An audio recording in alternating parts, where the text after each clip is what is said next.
اے ایمان والو تم نماز کے قریب مت جاؤ جب تم نشے میں ہو، جب تم نشے کی حالت میں ہو تب تم نماز مت پڑھا کرو، حتی تعلموا ما تقولون، اور اس وقت تک نماز نہ پڑھو جب تک کہ تمہیں معلوم نہ ہو جائے کہ تمہارے منہ سے کیا نکل رہا ہے، کیا صحیح ہے کیا غلط ہے۔ جب تک تم ان چیزوں کو سمجھنے نہ لگو تب تک تم نماز کے قریب مت جاؤ۔ یہ سٹارٹنگ ہے ابھی لیکن ان حالات کے باوجود قرآن غلط پڑھا جانے لگا، اس کے باوجود جناب محمد رسول اللہ شراب کی حرمت کا اعلان نہیں کر رہے ہیں، کیونکہ اتنے دل دادا تھے عرب کے لوگ شراب کے۔ ابھی اگر شراب کی حرمت کا اعلان کر دیں گے تو کہیں یہ پلٹ نہ جائیں، کہیں دین ہی نہ چھوڑ دیں، کہیں بڑی مشکل سے ایمان لائیں، کہیں ایمان سے دور ہی نہ ہو جائیں۔ اس لیے ابھی ایک باؤنڈیشن لگا دی کہ تم شراب پیو لیکن جب نشے میں ہوا کرو تو نماز کے قریب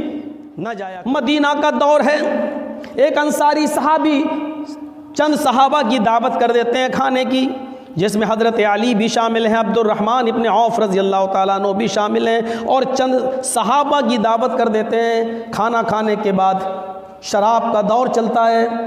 کھانا کھانے کے بعد شراب کا دور چلتا ہے۔ اس انصاری صحابی نے شراب بھی پلائی لوگوں کو، شراب کا دور چلا، شراب کی بھی حرمت کا اعلان نہیں ہوا تھا اس لیے شراب کا دور چلا۔ شراب پینے کے بعد نماز کا وقت ہو جاتا ہے، اس نماز کے بارے میں پتہ نہیں چلا یا تو وہ مغرب کی نماز تھی یا عشاء کی، مغرب کی نماز تھی یا عشاء کی۔ بہرحال شراب پینے کے بعد اب صحابہ نشے میں آ گئے، اسی دور میں نماز کا وقت ہو جاتا ہے۔ ایک صحابی کو نماز پڑھانے کے لیے کھڑا کر دیا جاتا ہے، غالباً عبد الرحمن ابن عوف نماز پڑھا رہے ہیں۔ نماز پڑھاتے پڑھاتے قرآن کی اس آیت تک تو وہ صحیح چلتے ہیں، غیر المغضوب علیہم ولا الضالین، یہاں تک تو انہوں نے صحیح پڑھایا۔ اس کے بعد جب قرآن کی سورت شروع کرتے ہیں تو انہوں نے سورہ کافرون کی تلاوت کی، اور سورہ کافرون کی تلاوت میں وہ بہک گئے،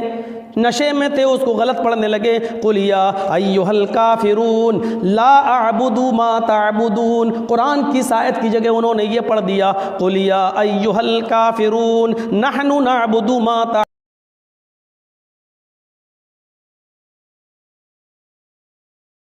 تعبدون۔ ترجمہ یہ ہوا، قل یا ایھا الکافرون لا اعبد ما تعبدون،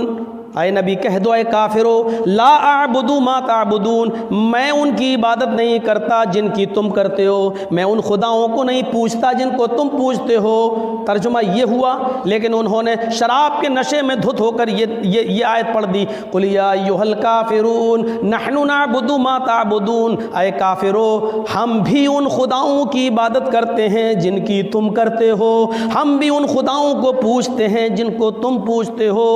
اللہ کر کے کسی طرح یہ نماز ختم ہو گئی، لیکن یہاں نماز ختم ہوئی، وہاں جناب محمد رسول اللہ صلی اللہ علیہ وسلم پر قرآن کی آیت نازل ہوتی ہے، یا ایھا الذین آمنوا لا تقربوا الصلاۃ وانتم سکارا حتی تعلموا ما تقولون، اے ایمان والو تم نماز کے قریب مت جاؤ جب تم نشے میں ہو، جب تم نشے کی حالت میں ہو تب تم نماز مت پڑھا کرو، حتی تعلموا ما تقولون، اور اس وقت تک نماز نہ پڑھو جب تک کہ تمہیں معلوم نہ ہو جائے کہ تمہارے منہ سے کیا نکل رہا ہے، کیا صحیح ہے کیا غلط ہے۔ جب تک تم ان چیزوں کو سمجھنے نہ لگو تب تک تم نماز کے قریب مت جاؤ۔ یہ سٹارٹنگ ہے ابھی لیکن ان حالات کے باوجود قرآن غلط پڑھا جانے لگا، اس کے باوجود جناب محمد رسول اللہ شراب کی حرمت کا اعلان نہیں کر رہے ہیں، کیونکہ اتنے دل دادا تھے عرب کے لوگ شراب کے۔ ابھی اگر شراب کی حرمت کا اعلان کر دیں گے تو کہیں یہ پلٹ نہ جائیں، کہیں دین ہی نہ چھوڑ دیں، کہیں بڑی مشکل سے ایمان لائیں، کہیں ایمان سے دور ہی نہ ہو جائیں۔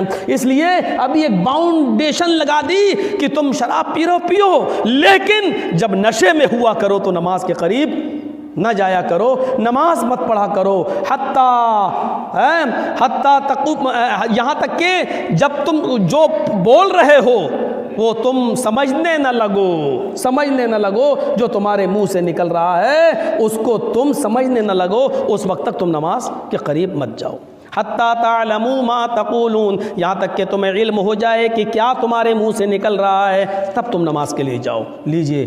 شراب کے دل دادا کی وجہ سے اللہ کے رسول نے یہ کہہ دیا کہ نماز چھوڑ دو لیکن نشے میں مت جاؤ، کیونکہ نماز چھوڑ دینا گناہ ہے، لیکن نشے کی حالت میں قرآن کو بدل دینا اس سے بھی بڑا گناہ ہے۔ اس لیے بڑے گناہ سے بچنے کے لیے چھوٹا گناہ جماعت ترک ہو رہی ہے تو کر دو، لیکن تم جو ہے